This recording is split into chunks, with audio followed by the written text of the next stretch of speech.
What is up, everybody? This is Mason with the Next Guy Up podcast. I got Zach here. What up? Tinsley is still on baby duty, of course. So me and me and Zach are holding down the fort. That's I right. made a fantasy football joke that I moved him to my IR spot, and I'm going to the waiver wire to no replacements. So we got a couple We people might we've replace plugged in. him. If you have a good resume, send it to us. We can never replace Tins and his Jacksonville takes. There's other Jacksonville fans out there. But his are one of a kind for sure. So. I'm just kidding, Tins. But welcome, everybody. Thank you for tuning in. We're dropping this on Thanksgiving Day. So if you're listening to this on the day that we dropped it, happy Thanksgiving to everybody. Yeah, of course. We are doing this the eve of. So we got a couple messing around Thanksgiving things. We're bringing out the history with Mason. I haven't done this in a while. I'm gonna just live read. I've not classic even segment.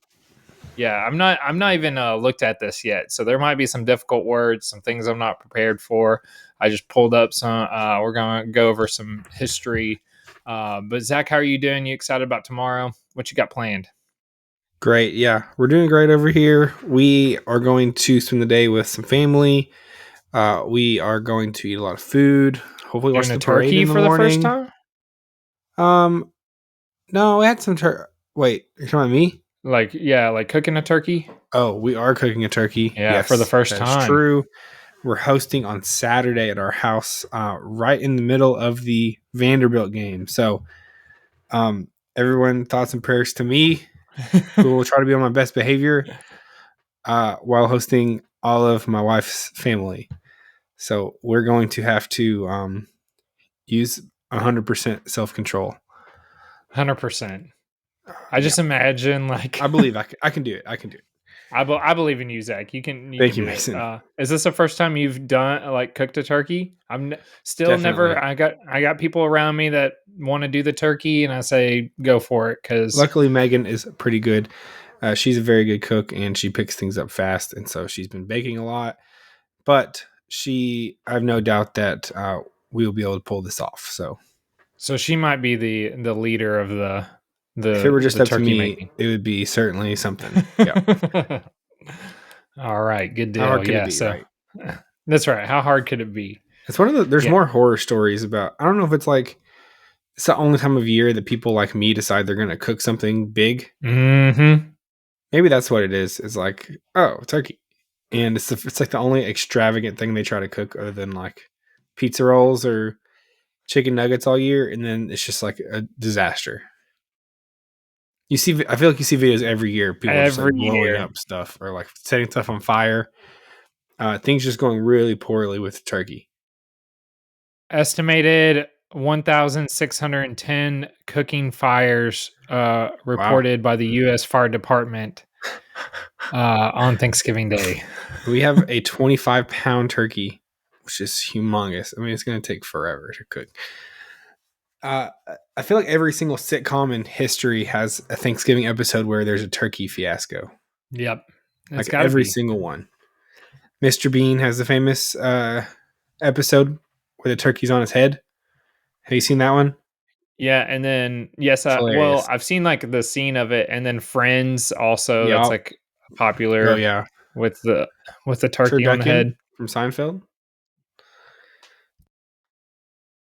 And then The Office, of course. There has to be something with the turkey, right?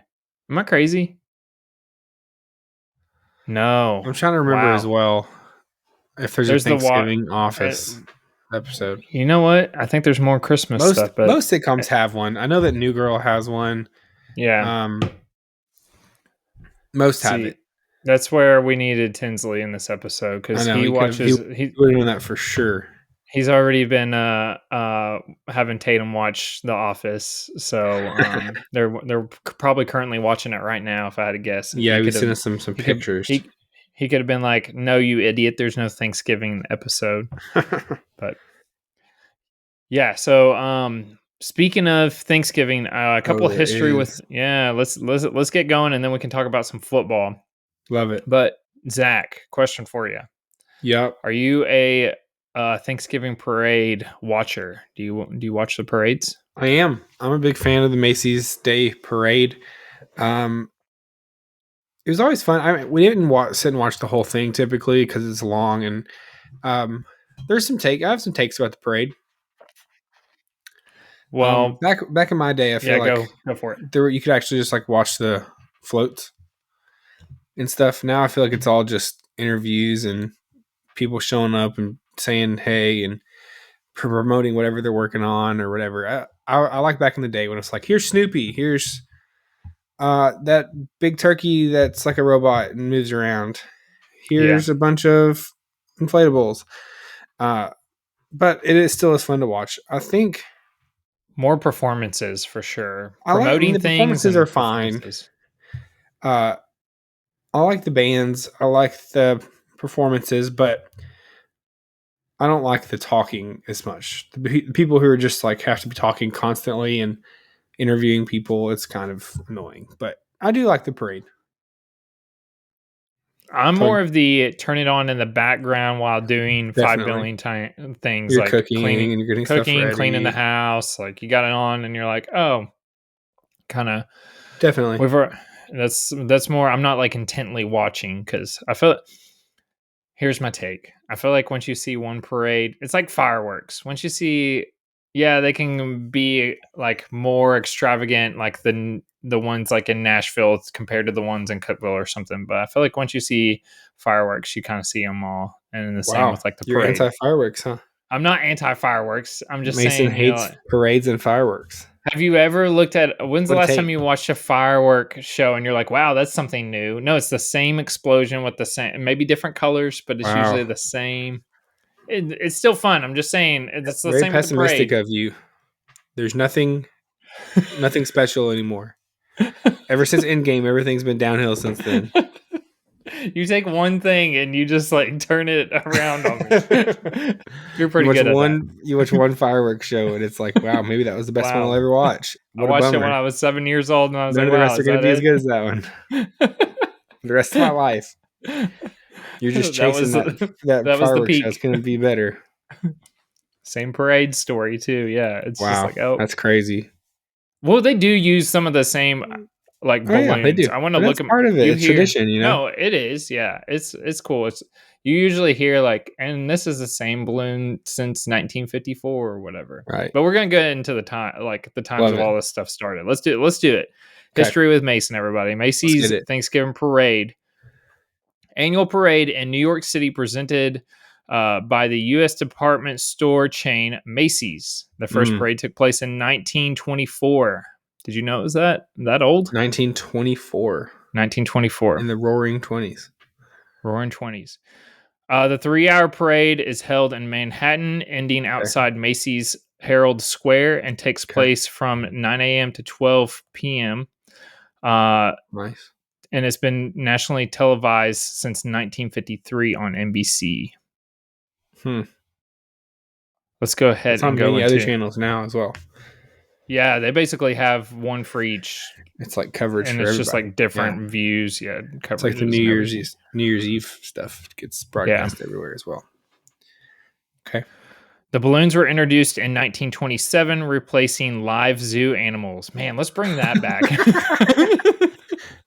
Like giraffes, and they literally just open the gates of the zoo for a couple hours. They're just running wild, and they just put gates on the side and just like let them run through it and get back. There's like a lion running through there.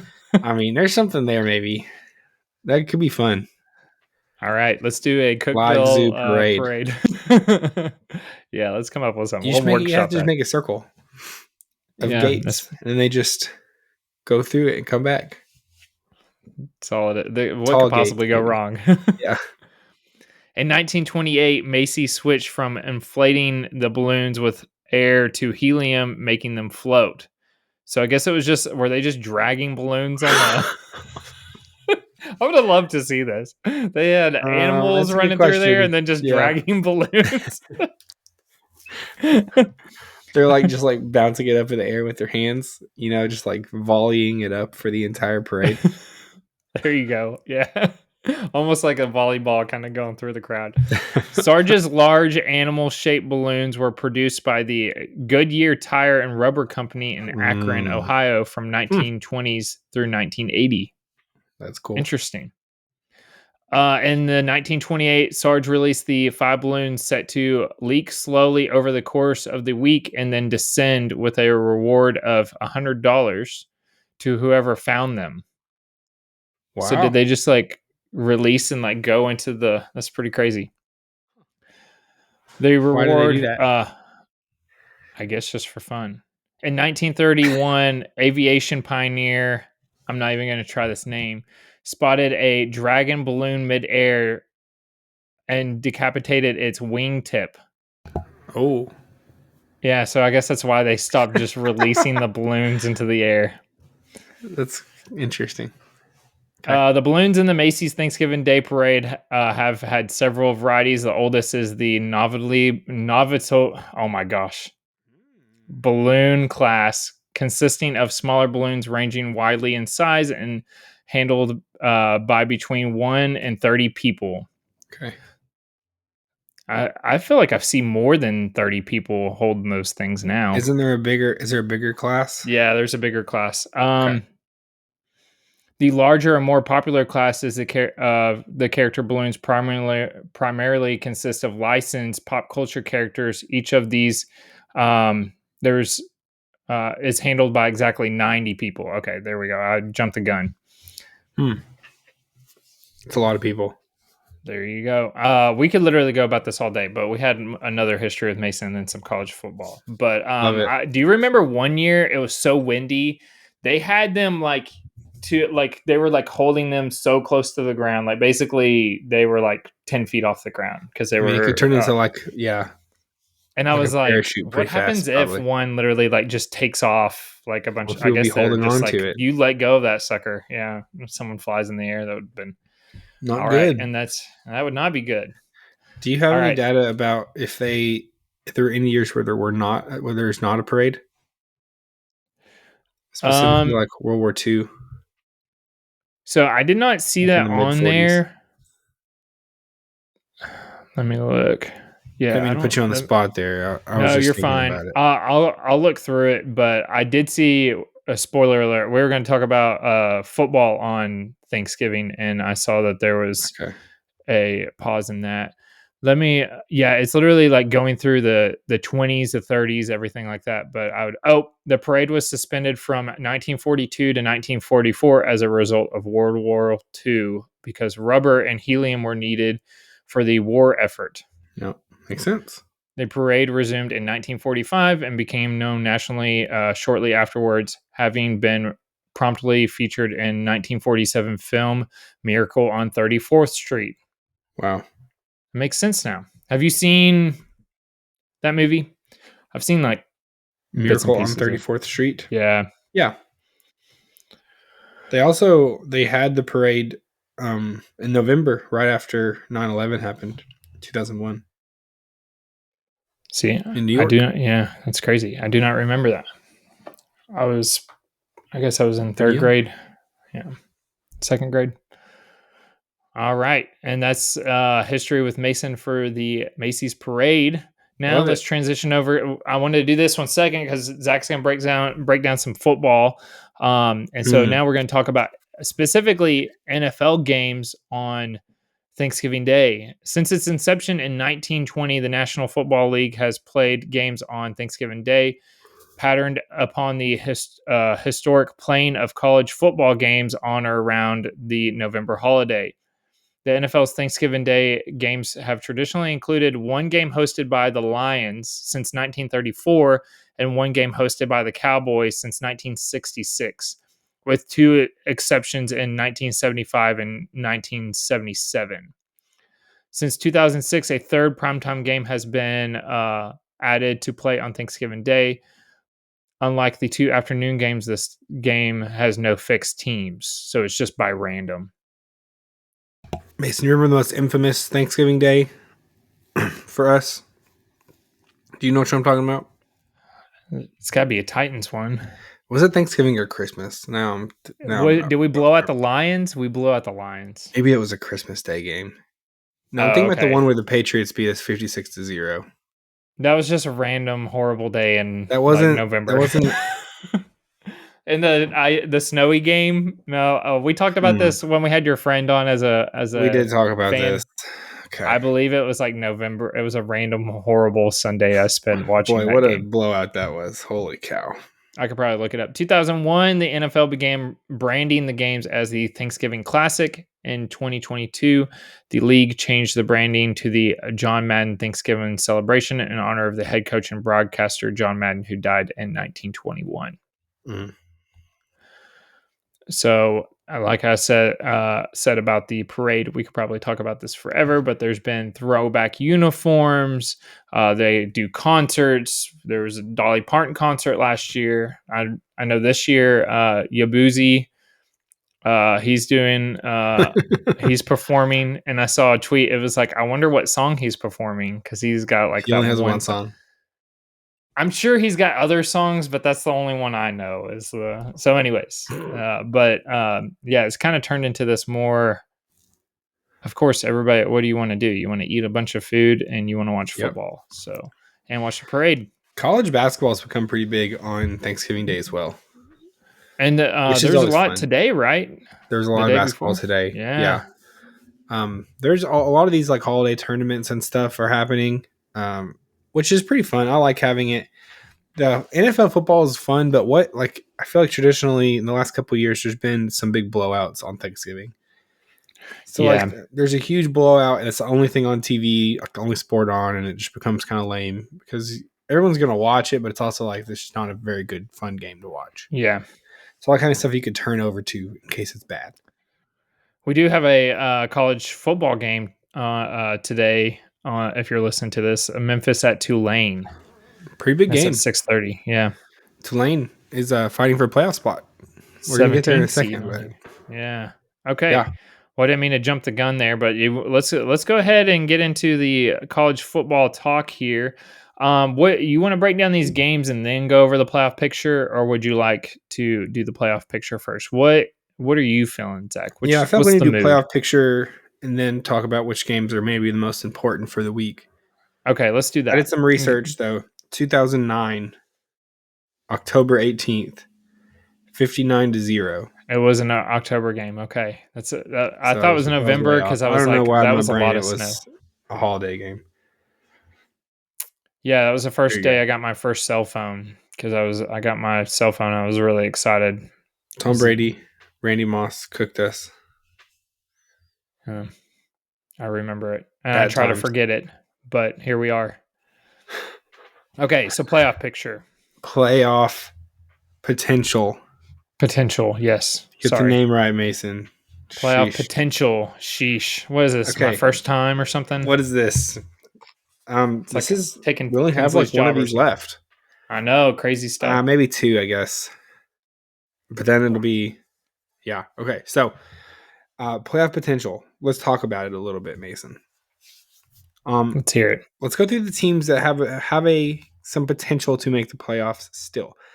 I feel like I keep having to pull teams back in because so many teams keep losing that I'm like, I eliminated you, but now you're back. I can't quit them. Sneaky. The committee can't quit Alabama. Fun fact. So, yep. We did a couple of eliminations. Army, sorry, you lost by 100. You're out. Tough break. But there's a lot of teams. There's a lot of teams in the SEC that I would like to eliminate, but I don't really know that I can. Unfortunately, that would be Bama, Ole Miss, and South Carolina. Yeah, I've actually officially resurrected South Carolina. I think South Carolina is not getting enough hype because I feel like they are maybe more deserving than Alabama. Okay, I keep jumping the gun. We're gonna get there. So let's start with the G5. Okay. It really seems like it's a 2-horse race in the G5, unless something crazy happens. Boise State in the driver's seat. Mm-hmm. Tulane is lurking. There is a real reality where if Boise State wins out, I think they likely will go, but they are going to have to win the Mountain West still, which They've still got a couple of games coming up that they could lose potentially. Tulane, on the other hand, they've been looking good as well. They've got 2 losses on their schedule, but they're two pretty good teams. Both of those teams could win their respective conferences, and if Boise State loses, I think Tulane will be in the driver's seat to get that G5 spot, which will be very interesting for the playoff picture and kind of how that bracket comes out. If you're listening to this pod like Black Friday or over the weekend, you may already know Tulane's fate. So you may already have an idea. Tulane is kind of just waiting to see if Boise State drops a game. Yeah.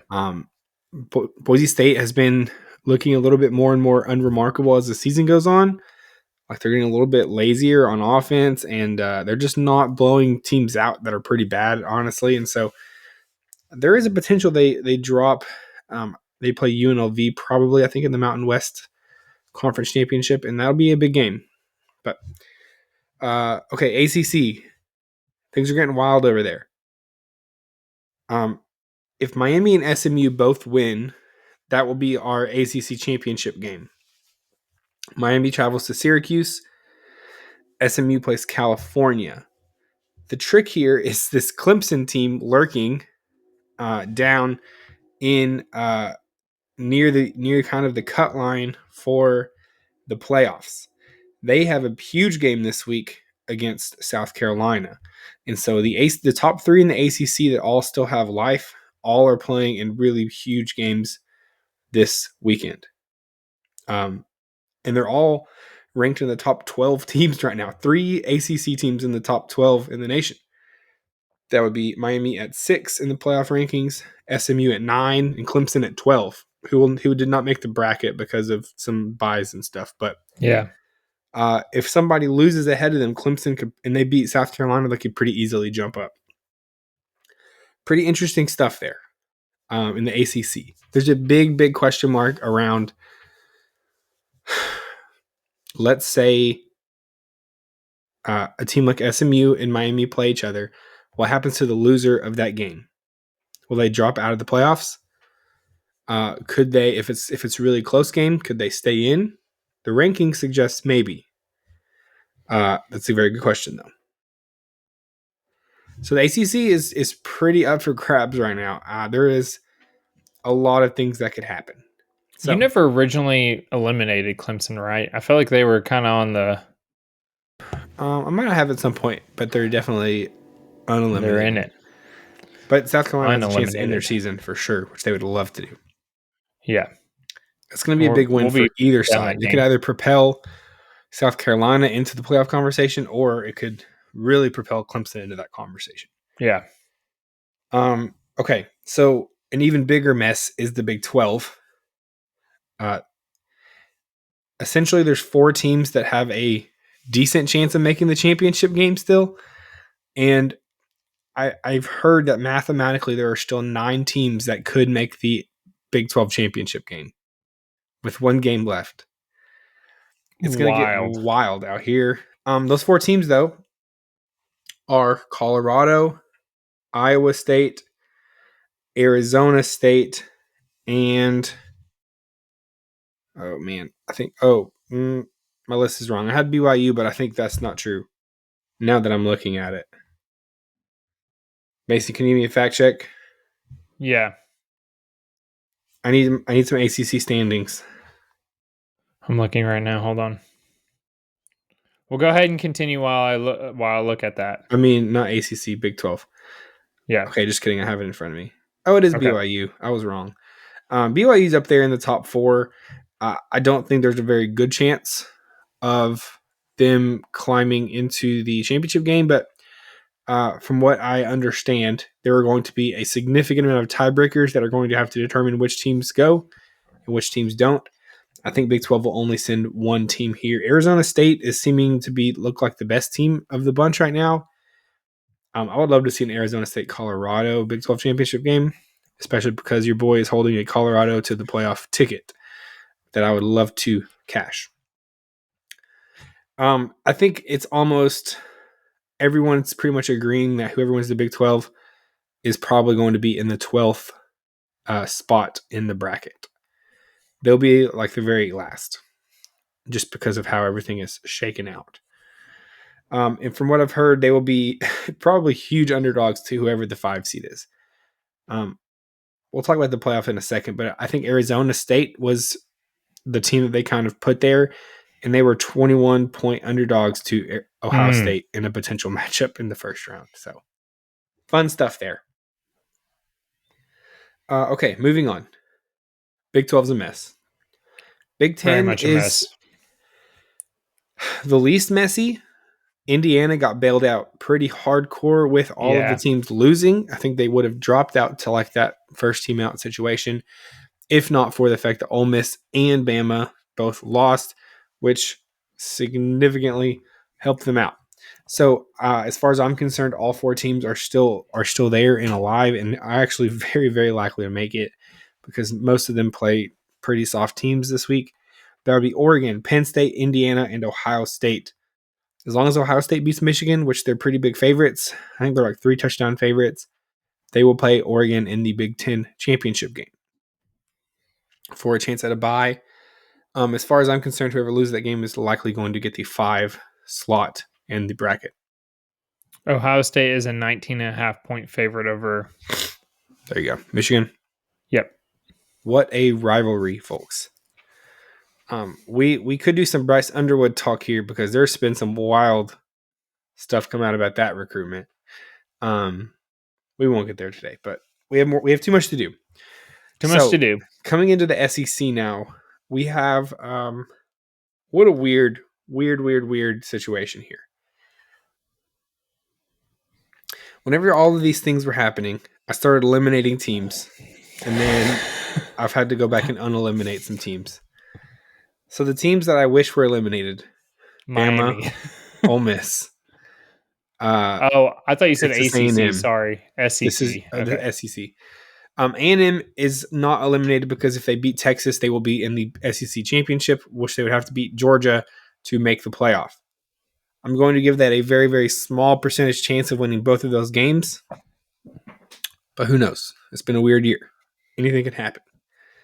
Bama comes in at that first slot out, ranked like number 13. Ole Miss is 14, and South Carolina is 15. So there are 3 SEC teams back to back to back right there on the cut line. Unless something happens, they will be not included, but who knows? All 3 of those teams are 3-loss SEC teams. So the 3 that are in right now are Georgia, Texas, and Tennessee. Texas plays Texas A&M this weekend. If they lose, there will be a real conversation about Texas and what to do with them because their resume is truly just not very good. Tennessee beats Vandy, and they're in. I think that's pretty much a foregone conclusion at this point. In Georgia, plays Georgia Tech this weekend. They're big favorites. But if they lose to Georgia Tech, they could be playing for the SEC championship for an elimination game, basically. Be wild which is stuff. Crazy. Yeah. I mean, who knows? So that's where we're at. If we want to take a quick look at our bracket, because I think the committee has been pretty consistent with what they've done with a couple things. We can talk about a few matchups here, though, and then we'll get into some games this week that I feel like are the most important to watch for this bracket. It's become pretty clear that the committee thinks that we just mentioned it, but the Big 12 champ is going to end up in the 12th spot, playing the loser of likely the Big 10 championship. So either Oregon or Ohio State will likely land there at that 5 spot with a home playoff game.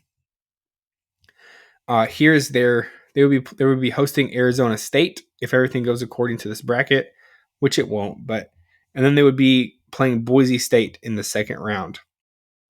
They would be 3 touchdown favorites in both of those matchups. And so there's a question mark. So the next matchup is Tennessee-Georgia, the 8-9. Tennessee going to Georgia. Winner of that would go play Oregon. I think there's an argument that the loser of the Big Ten championship would have an easier path than the winner of the Big Ten championship. For sure. Which is, they get an extra week of rest, some extra rest and some extra prep time and not as much time to get beat up. But you're playing Boise State. You're playing a G5 team versus Possibly Georgia or Tennessee or Tennessee. Georgia. Yeah. Next, we have Indiana Penn State. Obviously, a Big Ten matchup. There's been some talk this week about those two matchups, Tennessee, Georgia, Indiana, Penn State. I'm under the impression that I don't think the committee is going to want those teams to play in the first round. I don't think they're going to want rematches of stuff that happened in the season. I think they're going to try and split those up if possible. Obviously, Georgia wins the SEC championship. That doesn't matter because there'll be a bye game. Tennessee is right on the line of that home playoff game, which is, as far as I'm concerned, coveted because as it stands, we're going to have some very cold weather playoff games if nothing changes here. The last matchup is SMU at Notre Dame. It's just so weird to see like Tennessee, Georgia, and SMU, Notre Dame. Yep. There's some of the weirdest first. No, I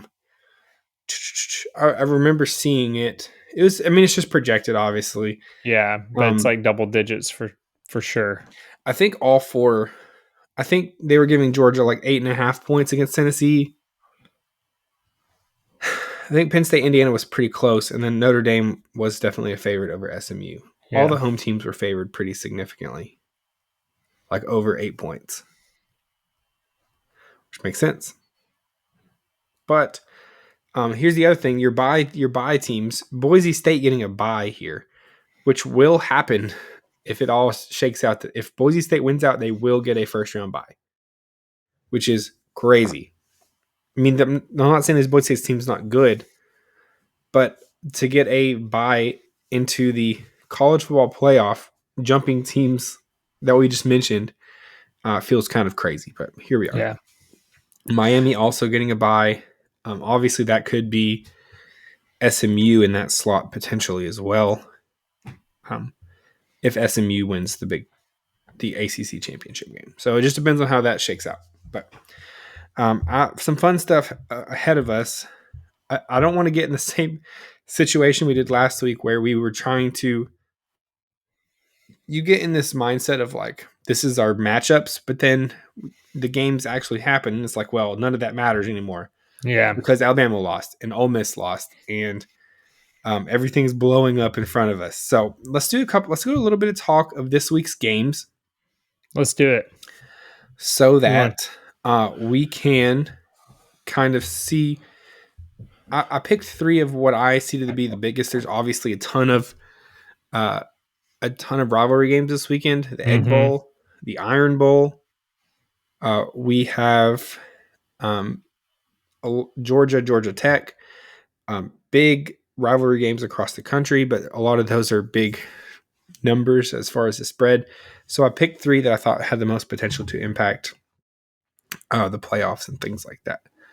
Awesome. The water. Yeah. So let's kick off the first game that you wanted to talk about.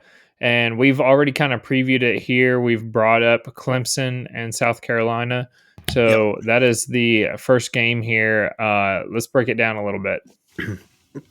Clemson, South Carolina is a huge, huge matchup. Both of these teams kind of started off slow, but Clemson's played a pretty soft schedule as of late.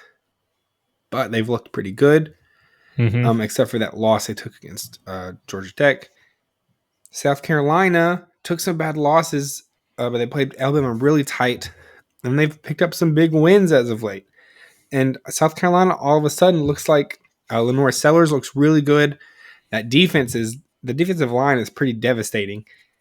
They are beating some big time teams. All of a sudden, look like they potentially are like a contender, like a playoff. They can make a run in the playoffs, and so this is kind of a huge This is definitely an elimination game. I think one team whoever wins will sit right on the cut line for the playoffs, and whoever loses is out. A really fascinating game to see. Truly, it's a true elimination game. This is like if you wanted a play-in game to the playoffs, this is as close as we might get right here. So, yeah, pretty fun. 11 o'clock start, 3-point spread for Clemson. So it's at Clemson, right? They're favored. Yeah, it's at Clemson. Big game. So the books usually give 2 to 3 points, somewhere around there, to the home favorite. It'll So be a they're saying hopping environment if there at this was a Clemson for sure. neutral, yeah, but if this was a neutral field, they would be even. If Seems it's like South Carolina will be favored. Yeah, I agree. Yeah. I agree. Okay. Big one though. You ready for the next game? Yeah, let's do it. Let's knock it out. This is the one that we've circled and kind of throw out there just because we, think Notre Dame is frauds, possibly. Who knows? But Notre Could Dame be. and USC. You brought this one up. I don't know if you wanted to talk about this one just because the hopes of one team possibly choking. If they lose this, right? If Notre Dame loses this, they would because you've been sure about some of these teams losing a game and then they're back into the playoff. If Notre Dame loses, they're potential. out for sure. No, they're done. Yeah, Okay. they're done. So let's this go ahead and is a talk 6-5 about it. USC team. A USC team that has been up and down. This USC team, I heard a stat that they had in every game this season, they have had a lead in the fourth quarter. Every single game. And they're 6-5. So they have thrown some. There have been some close games where they have lost by a small margin. Yeah. Lincoln Riley, this is kind of a make or break game for Lincoln Riley. This is a huge matchup in California. Notre Dame is having to travel across the entire country to get there.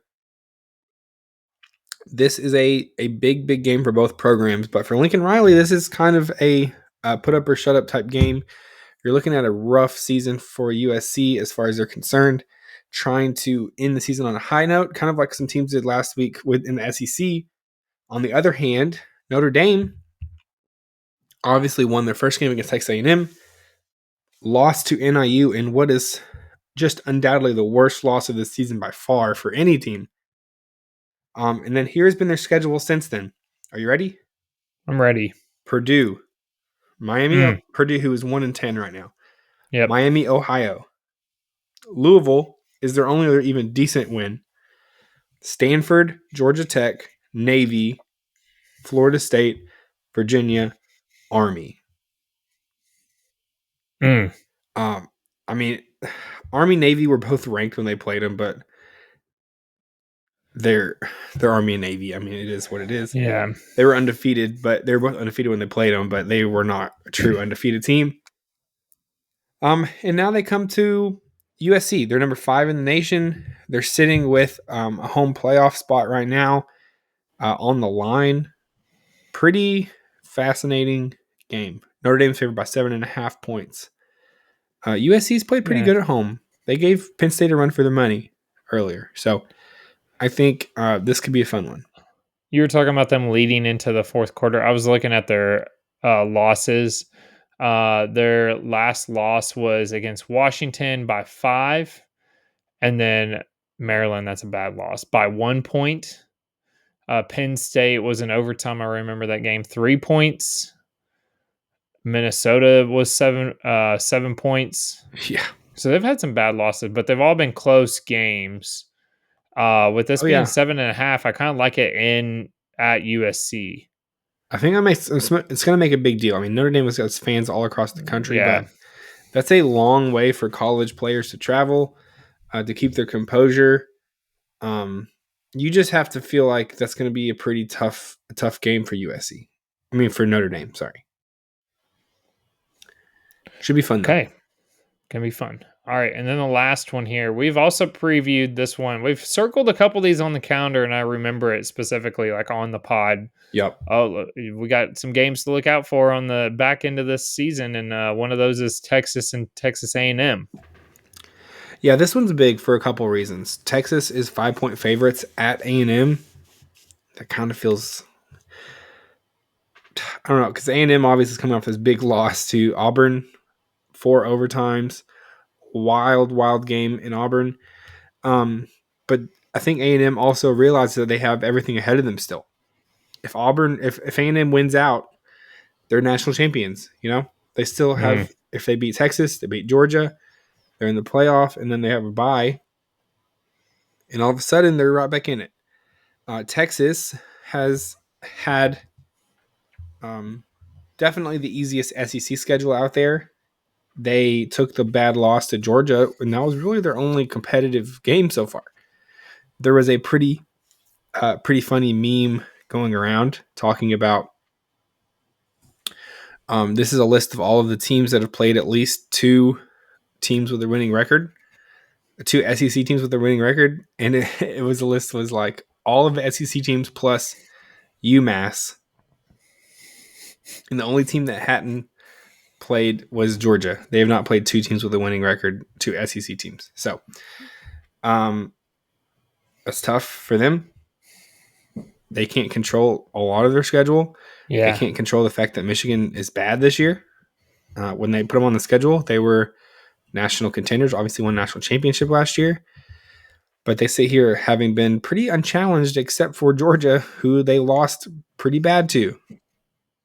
In Vanderbilt Austin. gave them a run for their money, too. Vanderbilt gave them a run for their money. Quinn Ewers is looking like he's probably going to play, but is at least dinged up at the very best for them. And they're in a pretty weird situation right now. A&M also down their quarterback in the last game. They are banged up as well. But this is a huge rivalry. Texas A&M. They've not got to play it since A&M joined the SEC, and they lost that conference game. It's reunited here. So this has been a game on everyone's schedule. I saw that this is the most expensive get-in price of any game this entire season so far. Man. Get-in price was over $700. Average ticket price was over $1,000. This is a stadium that seats 100,000 people. So, we're talking about a pretty crazy scenario here. So do we have the next guy up podcast industry buy some tickets and get us in? Yeah, let's go. You don't want to go to Vandy? Take instead? A road trip. To take out a small little loan. I'll sell my car real quick. It'll be fine. So we can go to this game. You'll have to drive me since I don't have a car anymore. It's going to be an awesome environment. It's going to, people are talking about like the environment's going to be crazy, which I think it probably will be. A&M wins this game, and all of a sudden the SEC championship becomes pretty interesting. Maybe this is the last talking point here. What happens if A&M wins this game and wins the SEC championship game? That will now be a fourth SEC team. Will that bump someone out? Is it going to bump Indiana out? Is it going to bump somebody? You wouldn't think it's Tennessee because Tennessee's ranked above, like Indiana, for example. Yeah. But pretty interesting to think about what would happen there. Maybe it would just be SMU, or the loser of the ACC would be kicked out. I don't know. But there's a lot of scenarios still to be played out this week. Even after this week's over, we're not going to have a super clear picture of the playoffs because all these conference championship games are going to mess with at least all the seeding and things. So definitely a lot of stuff to be said still about these brackets. The thing about all of this is that with this being the first year of the 12-team playoff, we don't have anything to go off of except for what we've obviously had in the past, which is the 4-team. So it's one of those things that all this is new territory, so we're getting a feel for it. Obviously, in a couple years from now, or 5 or 7 years, we'll get to look at the past and see. And I think there'll be a learning curve. Like if there's a lot of blowouts or a lot of one-sided games, I think they might change how they do. Like you're looking at this whole Boise State, Arizona State, like whoever gets that 5 seed, that you have the best advantage. And it's how do you change it to where one team doesn't have more of an advantage than the others, besides like the bye, which they deserve it because they, are the top 4 teams. But I'm just curious to see how this continues to like play out, not just this year, but like in more years to come, if they learn from it because of what they see from this playoff. So interesting stuff. It's a question of like the auto bid and the auto buys. Yeah. Are what's kind of the biggest question mark. Like, does Arizona State deserve a playoff spot just because they won the Big 12? Do we need a G5 team in the playoffs just so those G5 teams have something to play for? Especially, do we need one with a bye game? That feels crazy to me. But yeah, there's a lot of questions. We're going to see how it plays out. Maybe it'll be fun. Maybe Boise State's going to give somebody a run for their money. It could Arizona happen. I State mean, can shock the world. You have to think there's going to be at least one big upset. We've been seeing them already. Yeah, we've been seeing upsets here in the past couple of weeks that have just been like you never saw it coming. So I'm sure we'll have something happen, but only time will tell. So excited about it. Thank you, Zach, for the breakdown. For someone that just casually watches but doesn't understand like the matchups and the magnitude of it all. So, well, I definitely don't understand all of it, and no one can predict it this year. But no one can predict it. Getting crazy. Speaking of someone who can predict things, by the way, yes, Tinsley on the Discord. This guy is crazy stuff. Nuts. He's not with us right now. Obviously, he's had some downtime recently. He's had a lot of time to get in the lab. I was going to say more time for studying.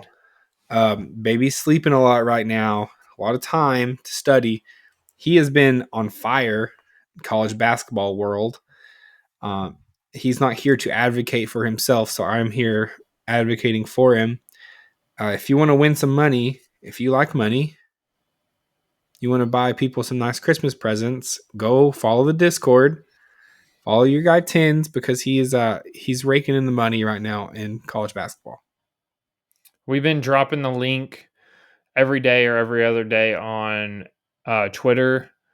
Can you find it on our Instagram? Possibly, just reach out if you got. Yes. If you got, DM us or reach out. If you want to get in, let us know for sure.